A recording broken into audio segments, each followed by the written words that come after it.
Good evening and welcome to Twisted News. Tonight, we take a deep dive into the escalating crisis between Israel and Iran, a conflict that's been building for decades, but has now reached a boiling point, drawing in the attention and concern of the entire world. Here's everything you need to know about how we got here, what's happening now, and what could happen next. The tensions between Israel and Iran go back to the 1979 Iranian Revolution, which turned Iran into a theocracy hostile to Israel. Over the years, Iran has openly backed anti-Israel groups like Hezbollah in Lebanon and Hamas in Gaza, while Israel has countered with alliances and strategic strikes. Israel has long considered Iran's nuclear ambitions as a direct threat, and this underlying tension has often brought the two countries to the brink of conflict. But things escalated dramatically in 2024.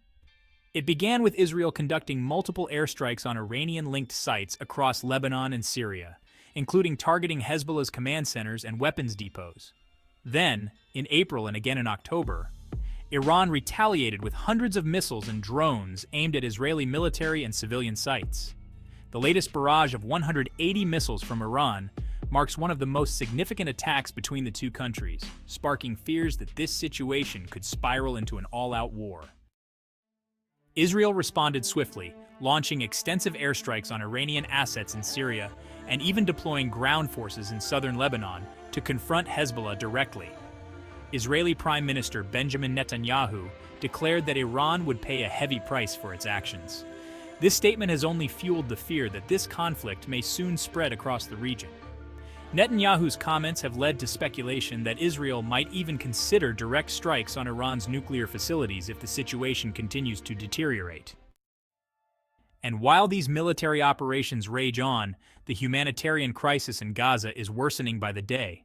Nearly 100,000 civilians are trapped in northern Gaza with limited access to food, water, or medical supplies.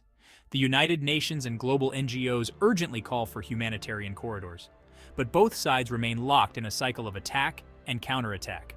The UN Secretary General has warned that this sickening cycle of escalation threatens to turn Gaza into a humanitarian disaster zone if aid isn't allowed in soon.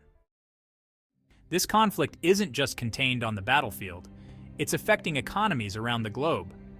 Crude prices are already rising due to potential disruptions to Middle Eastern oil supplies.